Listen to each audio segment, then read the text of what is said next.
Сегодня мы знакомимся с творчеством Антона Павловича Чехова. Годы жизни 1860-1904 год. Рассказ «Человек в футляре».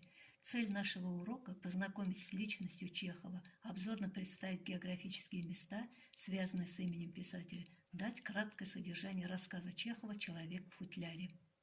Антон Павлович Чехов родился в Таганроге в 1860 году в купеческой семье. Дед его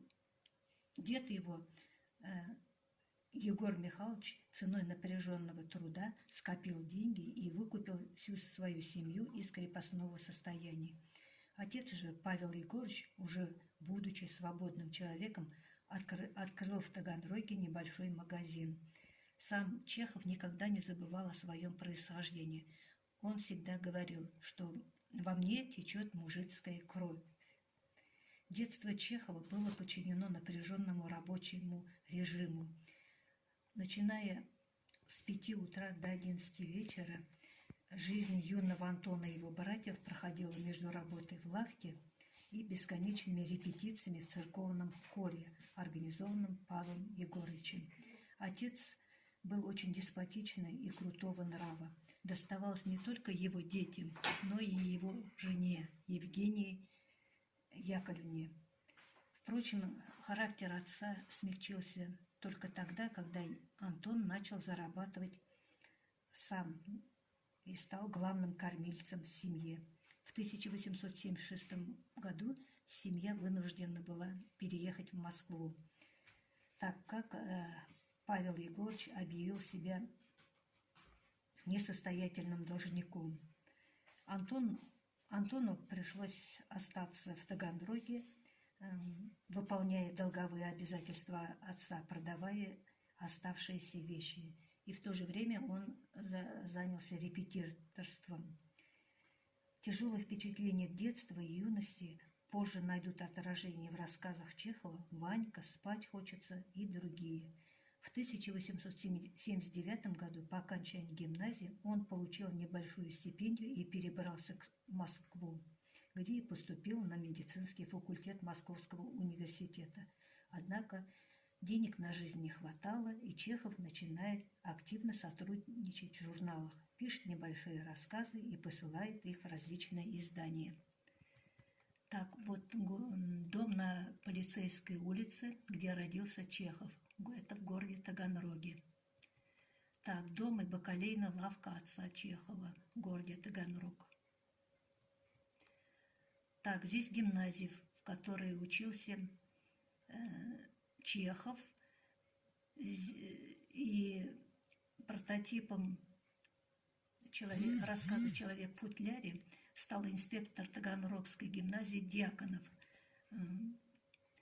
По внешности он был очень худой, тонкий, ходил всегда в узких коленкоровых брючках и плоском картузе, похожем на сковородку. Он напоминал Чехову гадючку. Будучи студентом медицинского факультета, он печатается в журналах «Стрекоза», «Осколки», «Будильник», «Зритель». И, значит, в это время псевдонимы Чехова Антоша Чеханте, врач без пациентов, Гайка номер 6, Акакий Тарантулов, Кисляев, Балдастов, Шампанский.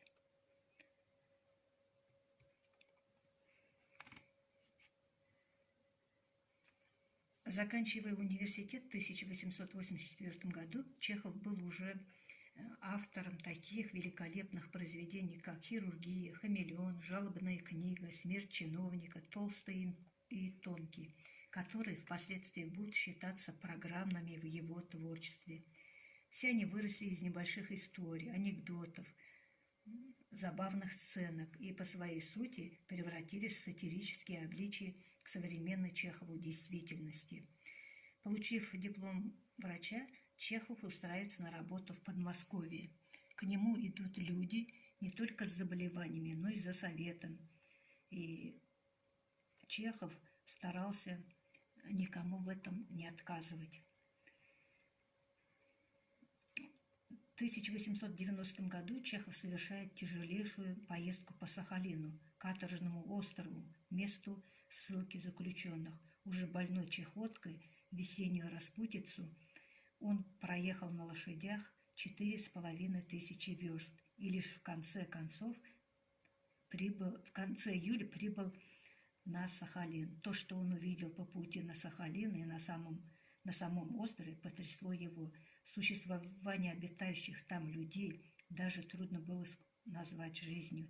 Никогда прежде писателю еще не приходилось встречаться с такой беспросветной нуждой, дикостью и полнейшим произволом властей. Все свои впечатления Чехов передал в книгах «Из Сибири» и «Остров Сахалин». После поездки на Сахалин Антон Павлович Чехов совершает большое заграничное путешествие. Он посещает Европу, Сингапур, Гонконг. И, возможно, вот эта контрастность впечатлений помогло писателю еще как бы глубже прочувствовать проблемы острова Сахалин и России в целом. В 1892 году Чехов перестает заниматься врачебной практикой и покупает имение Мелехова под Москвой. Сам писатель в Мелехове организовал врачебный пункт и ежедневно принимал больных и снабжал их лекарствами. Сам по себе Чехов был человек очень общительный, жизнерадостный, и поэтому родственникам и всем близким доставало удовольствие посещать его дом Мелехова. Здесь были не только родственники, но и знаменитые и творческие люди, такие как писатель Геляровский, художник Левитан, режиссер Немирович Данченко.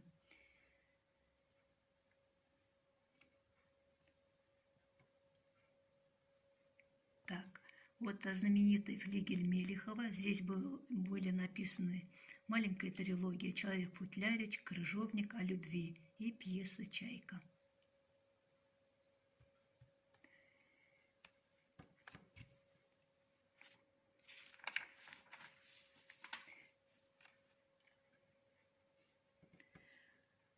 Одним из рассказов, которые принесли, значит, известность Чехову, является рассказ «Человек в футляре». На примере своего героя Беликова Чехов показывает, что из среды интеллигенции, равнодушной и пассивной, нередко выходили люди, убежденные защитники мракобесия. По мнению писателя, это закономерно. Кто не борется за новое, за справедливость, тот рано или поздно оказывается ревнителем отжившего косного.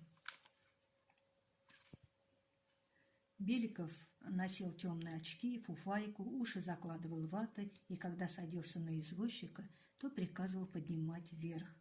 Одним словом, у этого человека наблюдалось постоянное и непреодолимое стремление окружать себя оболочкой, создать себе, так сказать, футляр, который уединил бы его, защитил бы от внешних влияний. Главное опасение Беликова – это как бы чего не вышло. Здесь, кроме этого, Беликова также окружали его коллеги, учителя гимназии, где он преподавал, Михаил Савич Коваленко. «Эх, господа, как вы можете тут жить? Атмосфера у вас удушающая, поганая», — говорил он. Другой персонаж, Иван Иванович Чимша-Гималайский, твердил: «А то, что мы проводим всю жизнь среди бездельников, сутяг, говорим и слушаем разный вздор, разве это не футляр?» Ну и, конечно же, Варенька Коваленко, которая чуть не стала женой Беликова. Это была очень веселая хохотушка.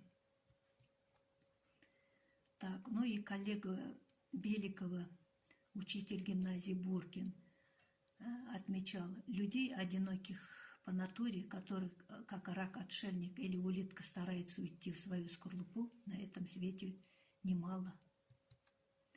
Но образ Беликова соткан как бы из портрета, интерьера, который окружает его, характер его, речь, отношения окружающих. Все это говорит о том, что человек замкнут в себе, находится в своем футляре. И смысл заглавия этого рассказа очень точно отражает человеческую сущность героя. Учитель греческого языка Беликов смешон своим страхом перед жизнью, своим искренним стремлением спрятать футляры и свои вещи, и самого себя.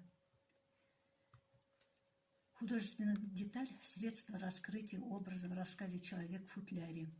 Детали – это черные очки, зонтик, плащ, резиновые сапоги. Это говорит о том, что человек замкнут, закрыт от всего мира и создает этими вещами себе футляр. Кто же Беликов? Безвредный жалкий герой или опасный человек? Комичен или страшен он? Надо ли опасаться таких людей?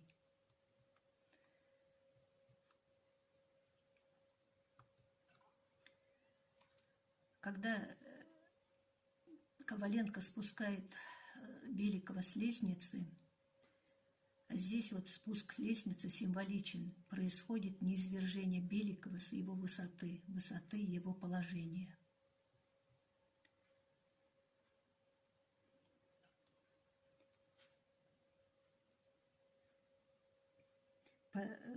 Буркин, который рассказывал об учителе Беликове, отмечает, под влиянием таких людей, как Беликов, за последние 10-15 лет в нашем городе, жизнь в нашем городе стали бояться всего. Бояться громко говорить, посылать письма, знакомиться, читать книги, бояться помогать бедным, учить грамоте. Беликов как бы пугает окружающих своим футляром. После смерти Беликов преобразился. Он лежал в гробу, почти счастливый. Наконец-то он обрел вечный футляр, из которого он уже никогда не выйдет.